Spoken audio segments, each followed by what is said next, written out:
Hey guys, this is going to be the readings problem tag, which I got from Elizziebook, and I'll leave a link to her video in the description.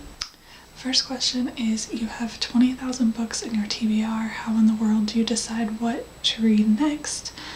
I typically try to read the book that I've had the longest, and that's been sitting around the longest.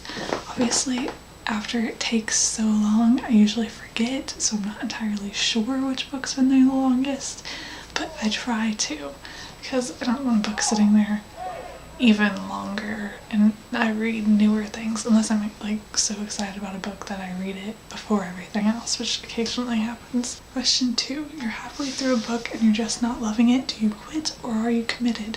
I'm probably more likely to stick with it. I tend to stick with books unless I absolutely hate them, and if I hated them that much, I probably would have given up sooner than halfway through. If I made it halfway through, I'm probably going to stick with the book. And 3 is the end of the year is coming and you're so close but so far away on your Goodreads reading challenge. I'm lucky that I've met my Goodreads reading challenge, but if I hadn't, I would probably try to make more time to read, although I'm not entirely sure if I would or not. How exactly, I'm not sure. Probably Thanksgiving or Christmas break I would try to do like nothing but read or something like that.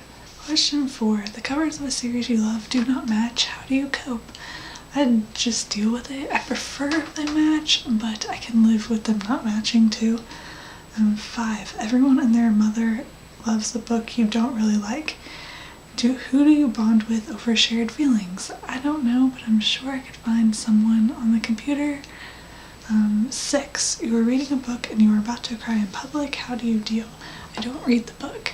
If I know ahead of time that a book's probably going to make me really emotional, I will not read it in public. That was a huge thing when I was in high school. I would take books to read with me at school, and I purposefully chose books that I knew I wouldn't get emotional over, because I didn't want to be reading books that I would get emotional over in school, so I try to avoid that if at all possible. Number 7, a sequel of a book you loved just came out, but you've forgotten a lot from the prior novel. Will you reread the book, skip the sequel, try to find a synopsis on Goodreads, or cry in frustration?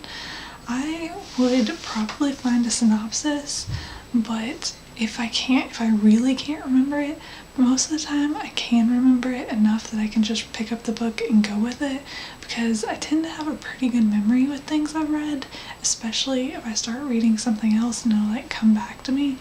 That's like the only way that I have a good memory. My memory tends to suck except for that, but I tend to be pretty good at remembering things I've read. Number 8, you do not want anyone borrowing your books. How do you politely tell people nope when they ask? Not entirely sure. I tend to let people borrow my books, although I'm very protective of certain books, Harry Potter being one. A lot of the times I'll let people read my Harry Potter books, but I give them like a lot of cautions to be very, very careful with them. But as for like not lending them out at all, I'm not really sure, because I've never had to tell anyone that, I don't think. 9, reading ADD. You've picked up and put down 5 books in the last month. How do you get over your reading slump? This isn't really usually a problem I have, because I tend to just read books, and I don't, like I said, I rarely set books down or like end them. I know I rarely quit reading them, but I rarely stop once I've started to. It has happened in extremely rare cases, but I've never had like a huge problem with it, because I just force myself to keep going through with the book usually. So I really don't know. Number 10, there are so many new books coming out that you're dying to read. How many do you actually buy? None as of right now, because I'm trying not to buy books until I finish all the books I own, which I'm getting relatively close to. I still have, I think I'm down to it only taking up one book on one shelf on my bookshelf of books that I haven't read. So we're getting kind of close, and then I'll start buying books again. But for right now, none. and 11. After you've bought the new books you can't wait to get to, how long do they sit on your shelf before you get to them? Years? Right now the books I'm reading I've had for like 3 years, I think, at least 2 years, around like 2 or 3 years right now. And obviously I haven't been buying books for that same length of time, which is why I've finally managed to get down to one shelf, but a very long time usually.